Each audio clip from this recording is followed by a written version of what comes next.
That's great. Roll call, please. Barr. Here. Giovanini. Here. Eckhoff. Here. Callis. Here. Lee. Here. Cowser. Bradshaw. Cranford. Here. Howard. Here. Willie. Here. Thank you. Being the first meeting of the month, we have called for a meeting of the Civic Center Authority with no business before the Civic Center Authority. We will adjourn that meeting and move into our regular meeting with the consent agenda, where we have 4 items to be perused.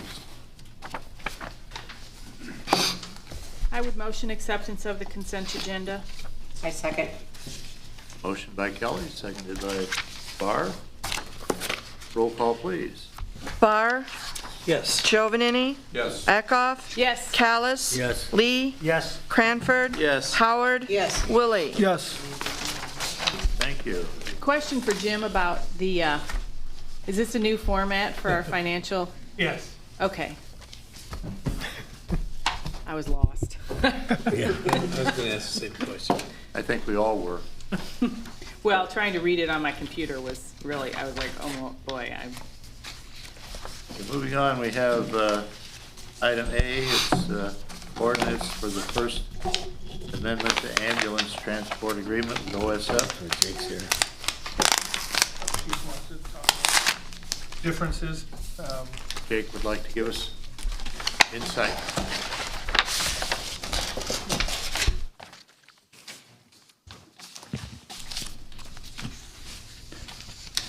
If council remembers, I think it was about a year ago during the spring around this time, we entered into a contractual agreement with OSF St. James that outlined opportunity for us to continue doing transfers with them with some specific language that they would compensate us for certain types of calls.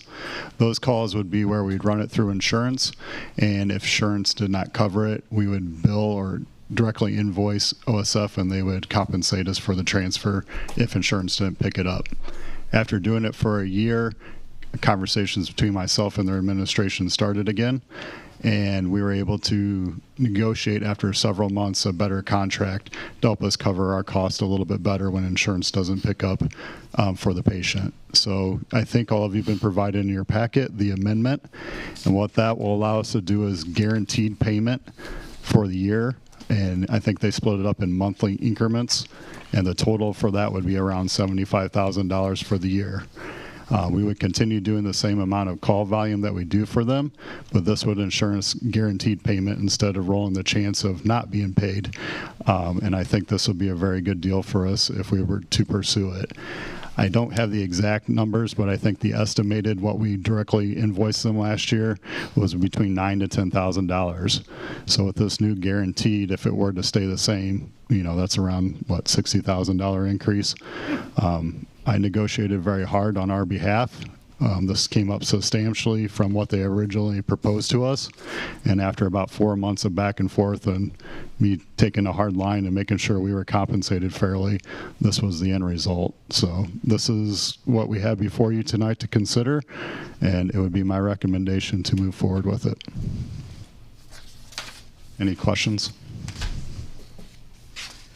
When we budgeted this year, what were you really thinking the transfers are going to be in your budget, in your forecast? So I was considering that this would probably be the close to the number that we were hoping to go towards. That's what I proposed to you guys in the budget. It took about a month or two more to get them there, but we got them there. So this is right in line with what I was budgeting for revenue. but we're still being paid for other transfers. This is just Correct. for the ones. So this is, Yes. yeah. This Yep. We still will bill the patients, and we will still collect that from what we get from that, which has helped us tremendously cover our costs for operations. This is just safeguarding us from our Medicaid patients where we don't get paid very much, because transfers do not fall in line with GMT for Medicaid patients like they do emergency 911. So through providing them with data to support the difference in that, this is where they came to an agreement to help compensate for that. Sounds to me like you negotiated very well. You did a great job. Yeah. I would motion acceptance of ordinance 2024-009. I'll second. 018. Motion by Kelly, seconded by John. Billy? Roll call, please. Giovanini? Yes. Eckhoff? Yes. Callis? Yes. Lee? Yes. Cranford? Yes. Howard? Yes. Willie? Yes. Var? Yes. Thank you. Thank you. Thanks, Jake. Moving on, Street Department spray patcher. Yes, so this is just codifying what we discussed at the committee as a whole. The street department found a spray patcher for $77,500. If you remember, there was an additional $1,000 for training on that unit from the manufacturer in Indiana, and we would ask that the council approve that purchase tonight. Excuse me. We had a lot of discussion with Chris, and it was well needed, so. I would motion acceptance of the purchase of the spray second. patcher. I think that's going to be a game changer for the streets. Yeah. I think they'll be able to patch things faster and better than they. Yeah. Let's hope. Motion by Kelly, seconded by Jason. Roll call, please. Eckhoff? Yes. Callis? Yes. Lee? Yes. Cranford? Yes. Howard? Yes. Willie? Yes. Var? Yes. Giovanini? Yes. Is Chris on his way to Oklahoma tonight? Yeah, right. Pardon No, me? he's on vacation this Oh, week. Yeah, Chris is on vacation, that's- Bill I was figured, going. I figured he was going to Oklahoma. Moving on, we're gonna have some exterior painting at the public safety complex and at the police department portion. Jake's got his running shoes on. All right. As we discussed at the committee of the whole meeting, the foreign fire tax had approved several years ago to fund painting the exterior of the current firehouse through their funding through the foreign fire tax committee. A lot of things happened during that time since then, and it kept getting put on the back burner. We're at to the point where that earmarked money needs to get spent. So we discussed that they would pay for that portion, and then the police department would be paid for through the city. Not much more to add to that discussion other than, is there any questions on what we discussed before? And just seeking permission to move forward with both projects. The funding is coming from, Funding comes from the Foreign Fire Tax Board for 3/4 of the building, and the TIF covers the police department. And there is definitely money in there for that this year. I'll move to approve. I second. motion by Scott, seconded by Barb. Roll call, please. Callis? Yes. Lee? Yes. Cranford? Yes. Howard? Yes. Willie? Yes. Var? Yes. Giovanini? Yes. Eckhoff? Yes. Thank you, Council. Thanks, Jake. Appreciate it.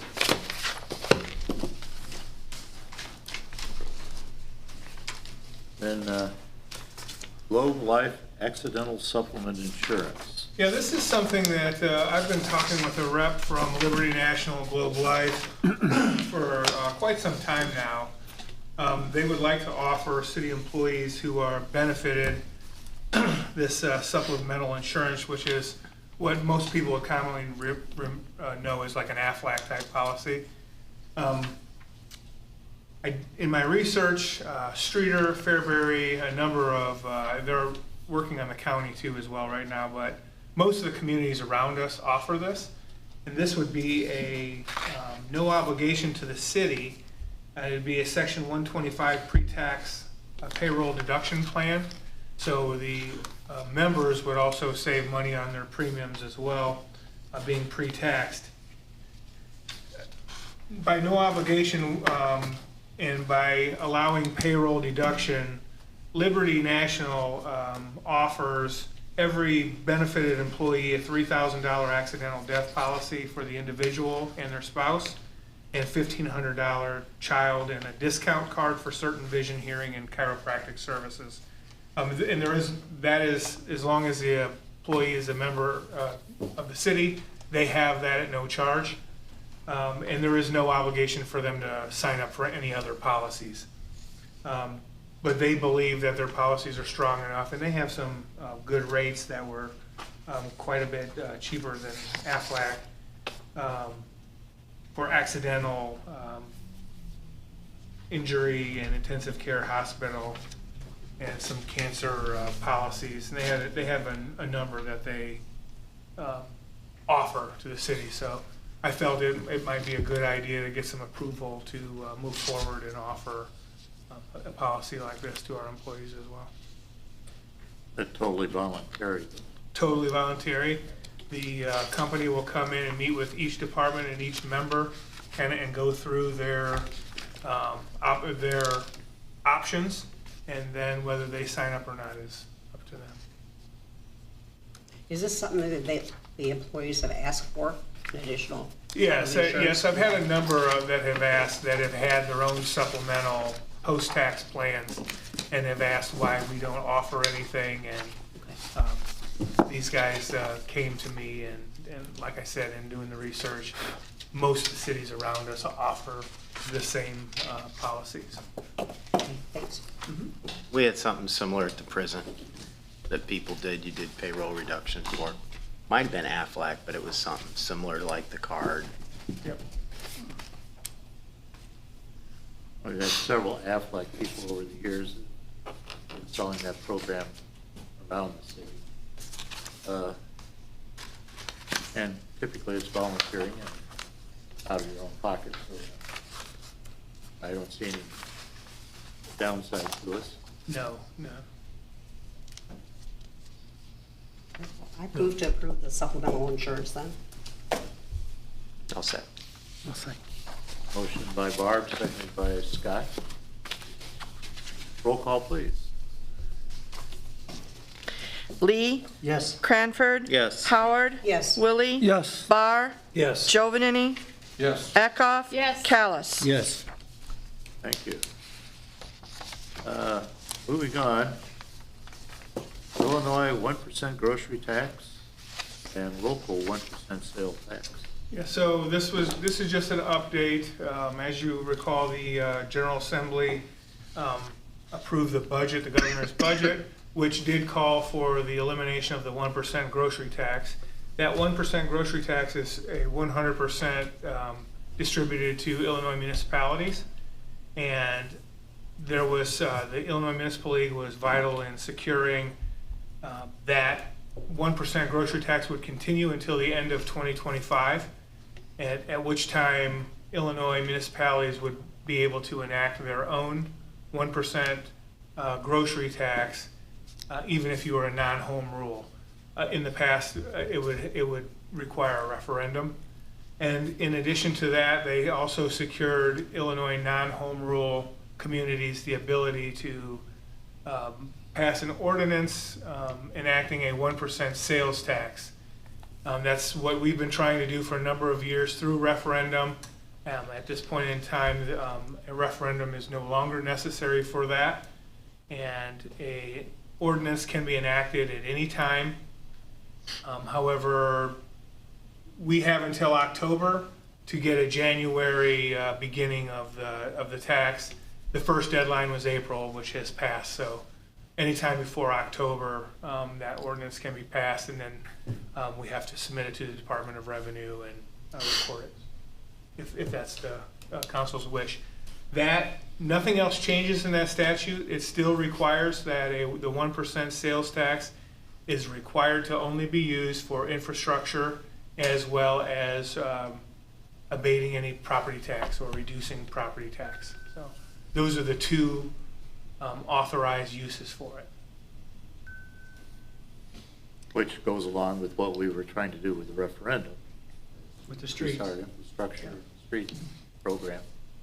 The 1% grocery tax, once we do that, then that would go back into the general fund also. So there would be growth and benefit there. And it would take effect January 1st then? Correct, that's when distributions would begin, yes.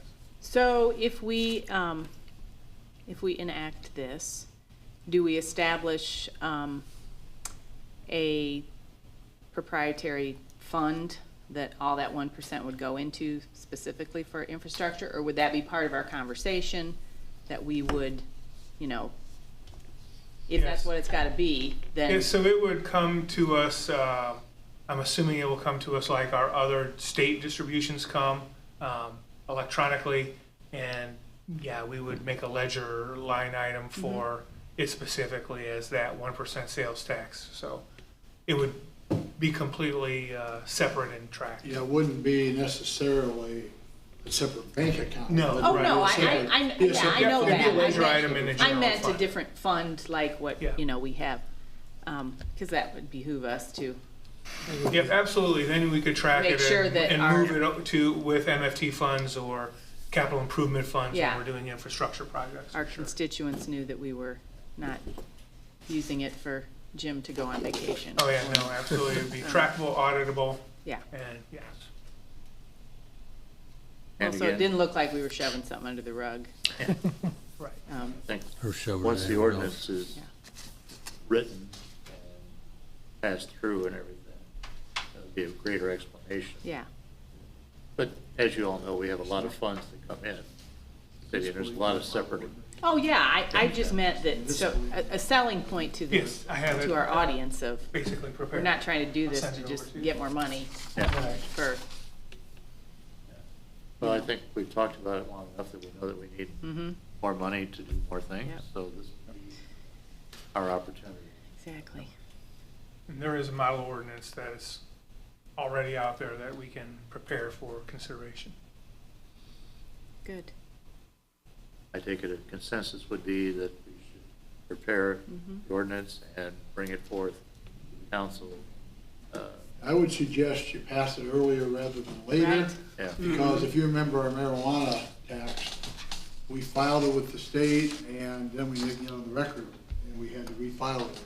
So we need to make sure that it gets there. If there's any difficulties with it, we can fix it before the October deadline. No reason to wait. Yeah, and I'm guessing they'll be getting lots of them, Yeah. so. are you thinking that this is something we could accomplish?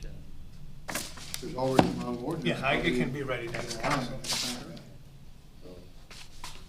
this will come at next council meeting then,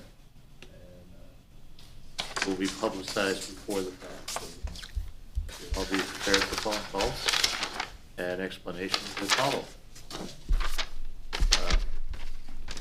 Anyhow, I think it's a good thing, and if we don't enact this, we potentially would be losing probably about $200,000 a year off of the grocery tax. We can't Yep. afford losses. And the 1% does sound a whole lot better than the 2 or 3% Yeah, and that we were asking for the last referendum. by We were only statute, asking for one, we were only asking for one. yeah, Yeah, by statute, 1% is the maximum you can yeah. Okay. do. Yeah, you can do it in 1/4% increments. We're not home rules. Yeah. Okay, And I remind taxpayers to call me about potholes every time, because you had an opportunity to. Well, now they'll call Hopefully you it's falling in the right everybody ears. back in Halloween. Right. You know, and speaking of that though, one thing we discussed this year was because of the reduced amount in motor fuel tax and what we had available for street work, it does make it harder to get bids on street work, and the bids tend to be higher because of a smaller project. The material costs more than when you have more hot mix and different materials. So this would definitely be a great aid to get some better bids. okay. Moving on, we're going to get into the Heritage Corridor, and I see Liz is making her way up there and looking at a kiosk information. Good evening, Council. So the first item on the agenda, I have 3 items to speak with you tonight about.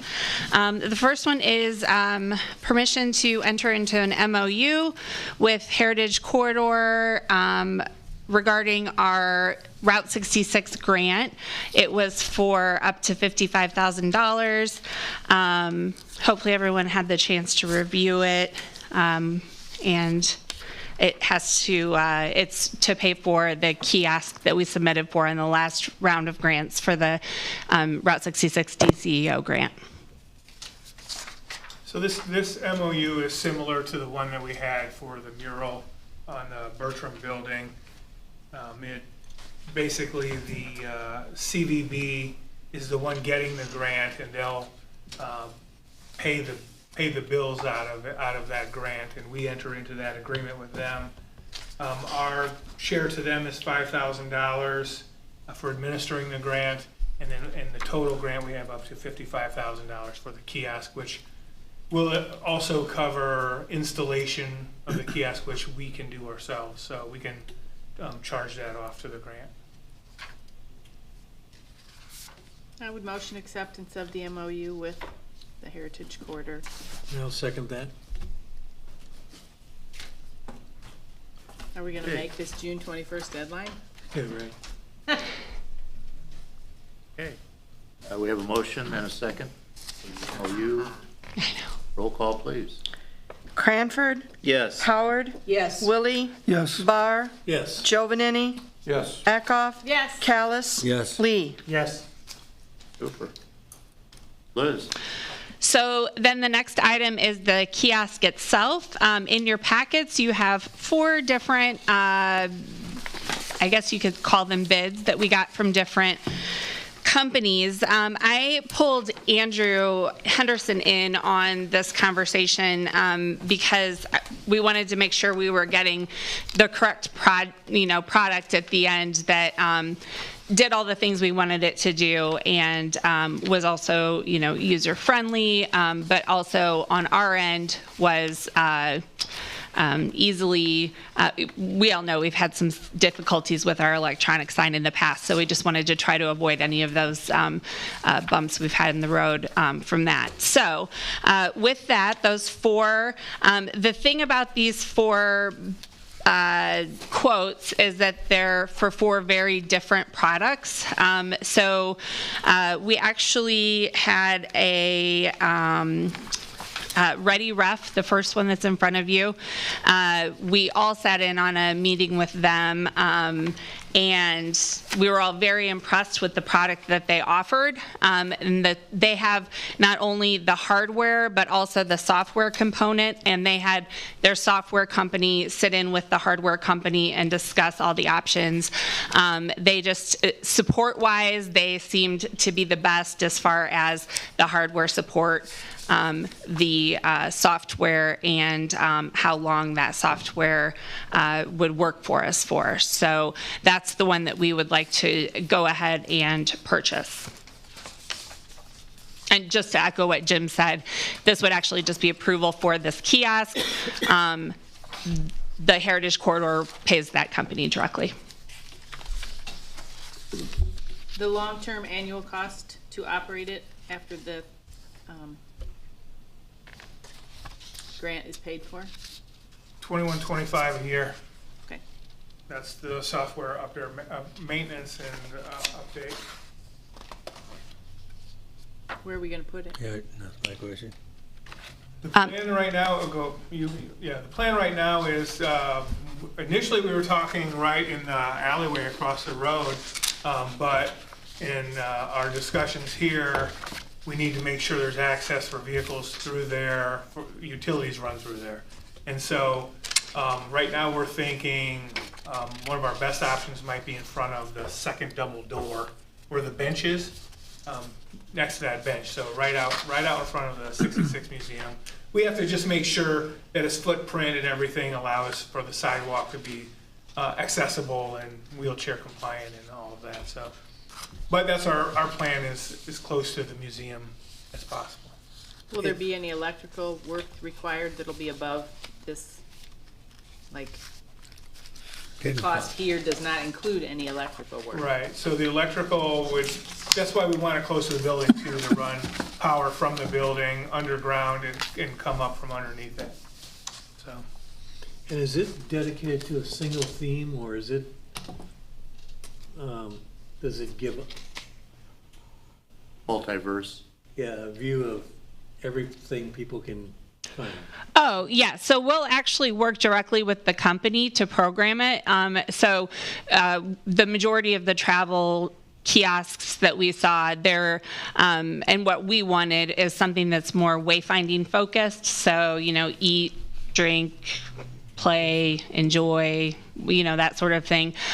We can also have, events like tonight, see us at, wherever, what might be happening. So that's what we really liked about it. It was very, the branding will be us. It will be very much themed toward what we want it to be. Yeah, did that answer your question, Yes, it Mike? does, yes. Okay. I like it.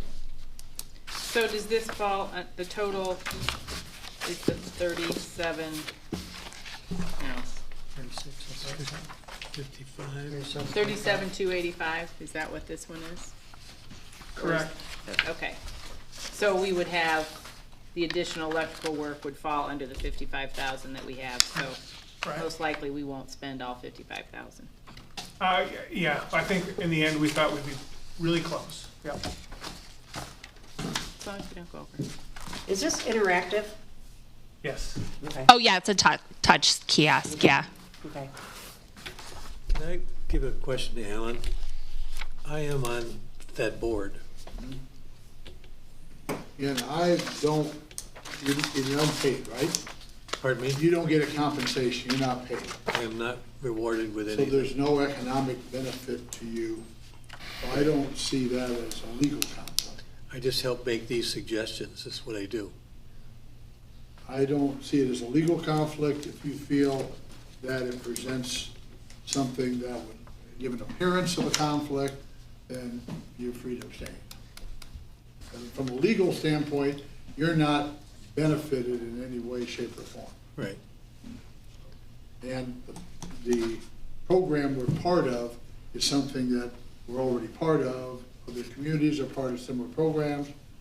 So if you had anything, it might be getting us a little pull to get a better deal. Something later. No, with that, I'm comfortable, so. And if there aren't any other questions, I'd make a motion. To accept the program. I'll second. Motion by Mike, seconded by Scott. Roll call, please. Howard, Yes, Willie, Yes.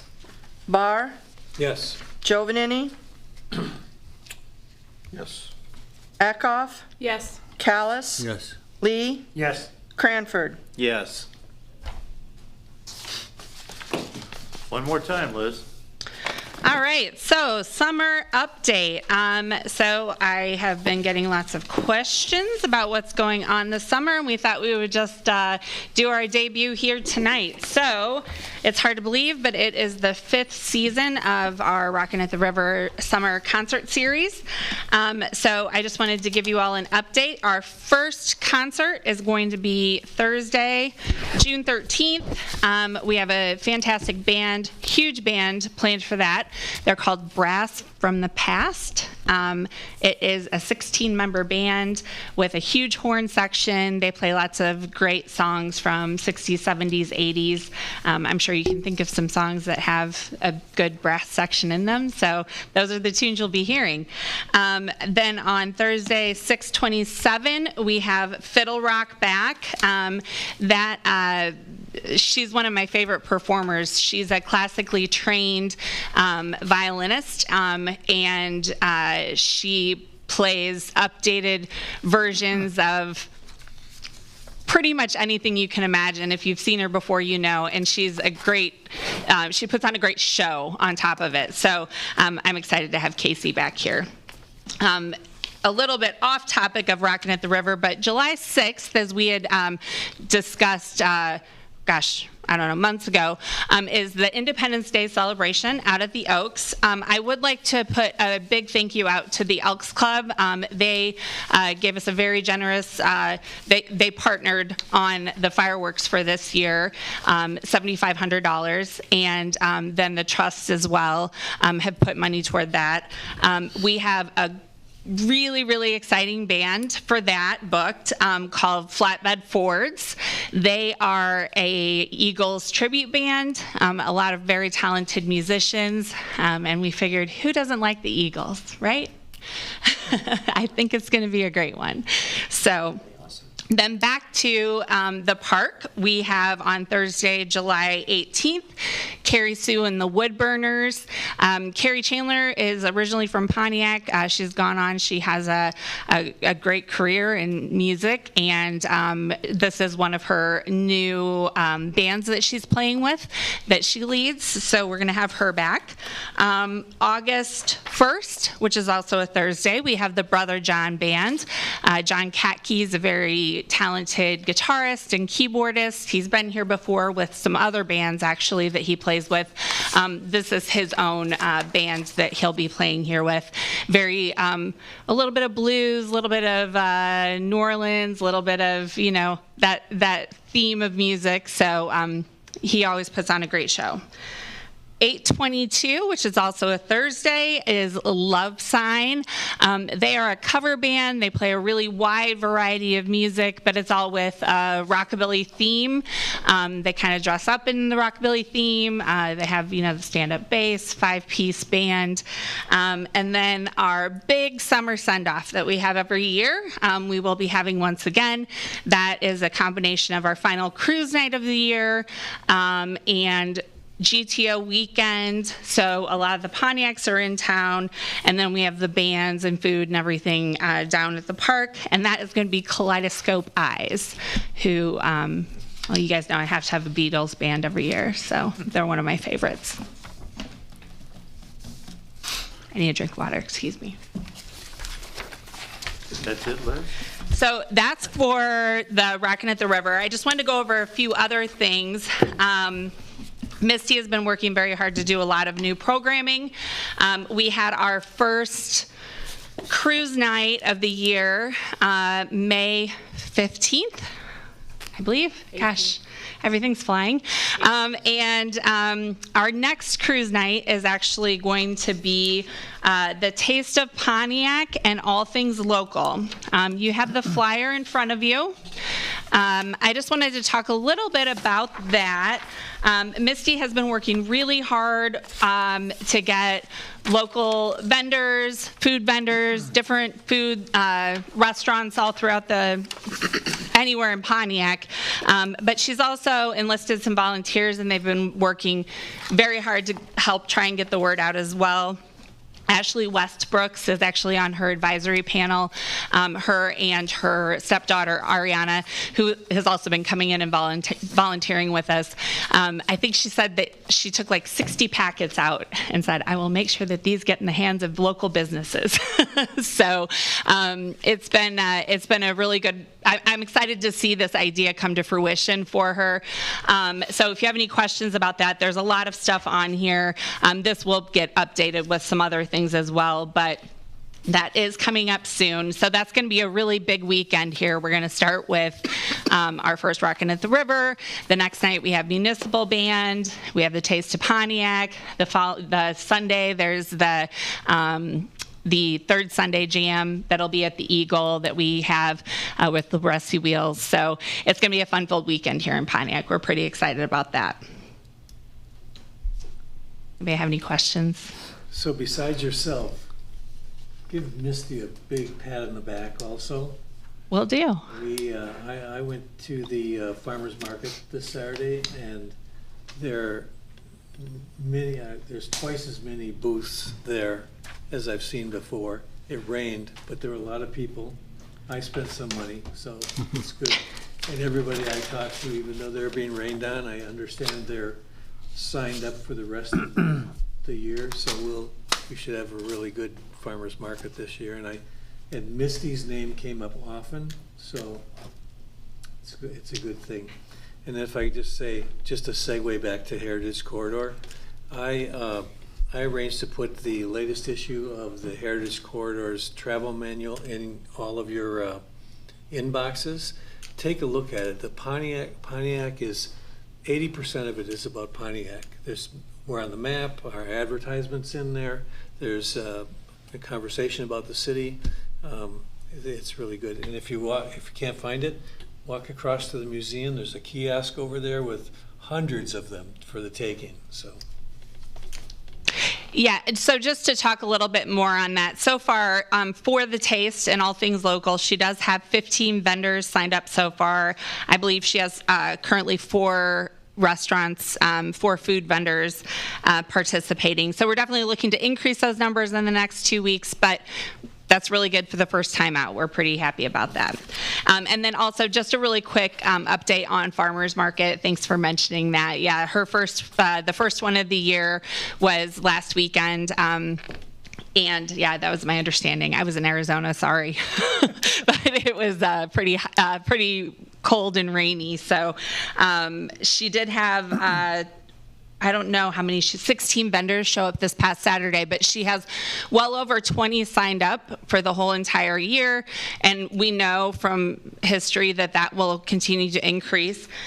We're very grateful that Gene Burnett has agreed to stay on as, you know, that market manager role that he has played for many, many years. So he definitely helps with the organization and the layout of all of that. We did change hours. It is 8 a.m. to noon every single Saturday. There's not going to be a switch in the time period. And then it's going to run through every Saturday morning through October 26th. And then just as you remember, Washington Street will be closed. And the reason for that is the Try It Today tent, which I did want to mention really quick as well. This was another one of her new initiatives. So I just want to put a plug in for it again because she does have some openings.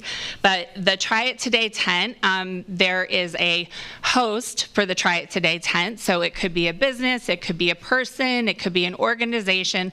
And as host, you basically just get free space to either just help out or to help promote what you do. And then the Try It Today portion of it, that's basically if you know a craft or an art or, you know, really anything that you think people might like to try. You can just come in and teach lessons for those few hours on how to do what you know how to do. It's a great way to help, you know, spread wealth with knowledge with each other and just have that nice interactive community feel to it. So yeah, she's doing some really good things. We're pretty stoked about that. So that is my update for the summer so far. Sounds like you covered quite a range, so we're going to be busy. Are the little buildings being used? They currently are not being used. I believe that she has discussed with Vermilion River Adventures utilizing one of them. So they don't, it's not a retail per se, but as kind of a storefront to help give visibility to that activity being provided. So, at what point do we discuss those buildings and the elimination of I them? think we're really close. I mean, I don't think we're that close. I think we're probably be towards the end of summer before we get into that. This year? Yes, right. Is one of those being used for the ice rink for the rentals? Pardon me? Is one of them being used for the ice rink for the rentals? It was, yeah. yeah, not anymore? the west one is typically the one that we use for the ice rink. It has the water that comes through it for the rink. Oh. But you are right, it's, it needs to be. Yeah. Yeah. Okay. Thanks, Liz. Appreciate it. thank you. Keep up the good work and give Misty a big pat on the back. And Hannah, too. Yeah. Thanks, Liz. Okay. Moving on, we get into mayor's comments. I'm glad she mentioned the municipal band. Concert this last Friday was very good. Weather was perfect. There's about 180 or so there.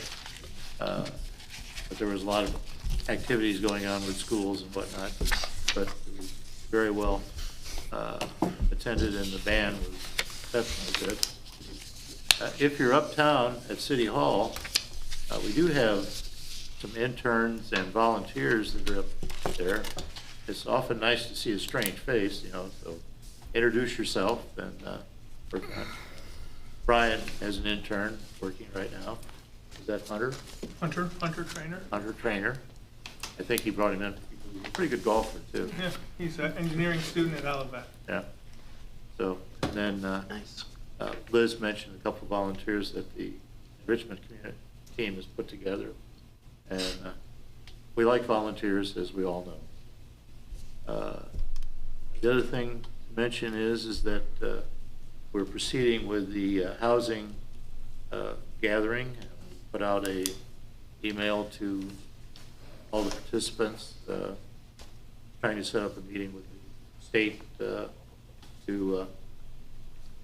tell us what they can do and how they do it, and so on and on. And when we get this settled, I think it'd be beneficial if we had a council person from each ward at that meeting to, because it may affect your ward more than others. Have everybody aware of what's going on. So that'll be coming out hopefully here in the next week or two. So we don't know the date yet. Not yet. So we're working on that, trying to make sure that we get as many people involved as we can. Other than that, city council comments. Yeah, I got one, and I don't want to, I know we're working on some things, so maybe something the committee of the whole, when I was walking up to the post office today, the entire Bernardi's block now seems closed. I mean, that's just, we got city people, we got great events going on, people are working really hard. And I don't know what we can do, but maybe that's another thing we can add. I mean, it's just an entire block that's just dead. And I mean, there was a lot of people out at DeLong's tonight. I know they're open, so there was people down there. And also, as I was walking across the bridge, there's a lot of people fishing. Maybe we need to do something with the river. I don't know. But, you know, I mean, I see a lot of people fishing. I walk down through Chautauqua Park a lot. But yeah, it's just really heartbreaking to see that block empty. I don't know what we can do, or if it's just. Well, there is still work to be done on the Stillwell building. Yeah, and that's looking great. Yeah. That is looking much better, so. Yeah, it's not the eyesore it was. No, it's just that Eclipse, I think the only thing that's open is the Whispering Wind. Is the Stir Yeah. Potter Agency, are they open or Johnson no? Taylor's still open. Johnson Taylor's still Laws. open. Yeah, laws. Oh, okay, Yeah, yeah. That is the generally. leader was in Potter. Right. And he's over by the old dry cleaners. Man, I know it, Not a lot of tourists go there. no. But how do we, I mean, I don't know, so I hate to bring a question, you know, without a good answer. You know what I mean? So it's just food for thought as we're thinking. Right, have we heard of any Yeah. kind of offers being made for that? Any restaurant opportunities?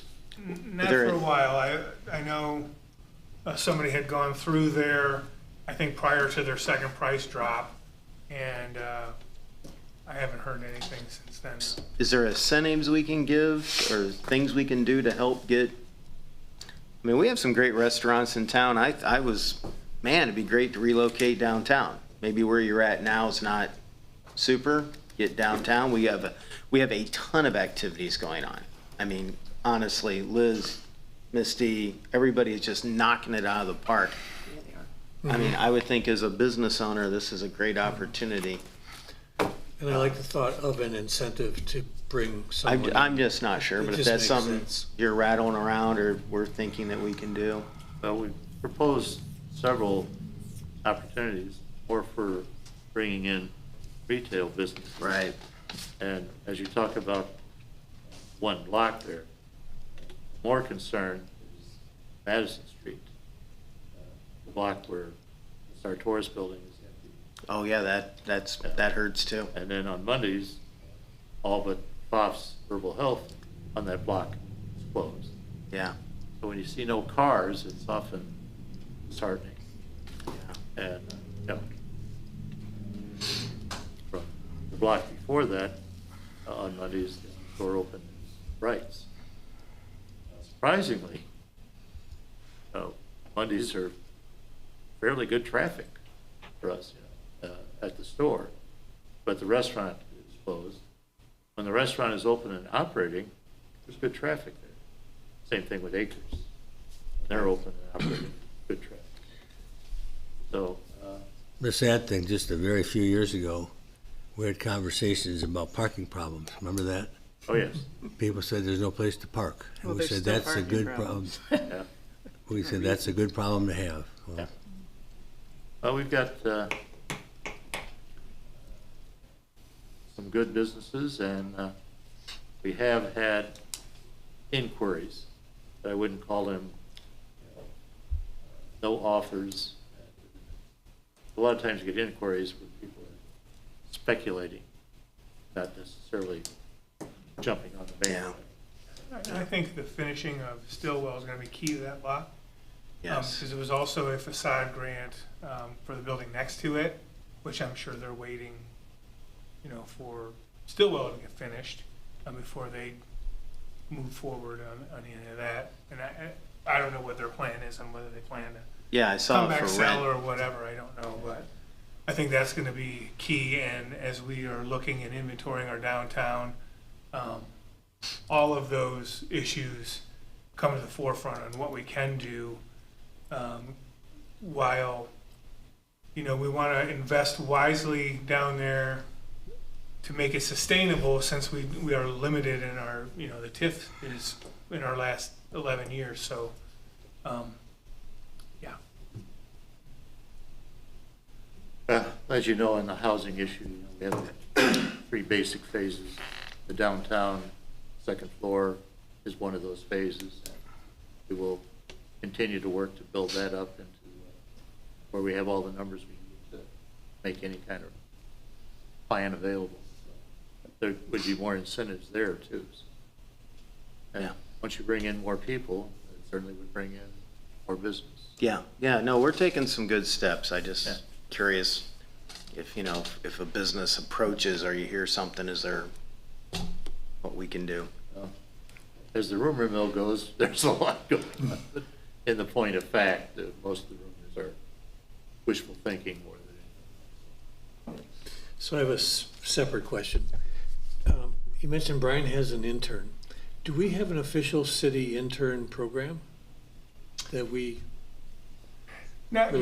necessarily like a hard, fast intern program. We've had interns in the past. His is an intern for the school, but he's really summer help. I mean, he's a paid intern.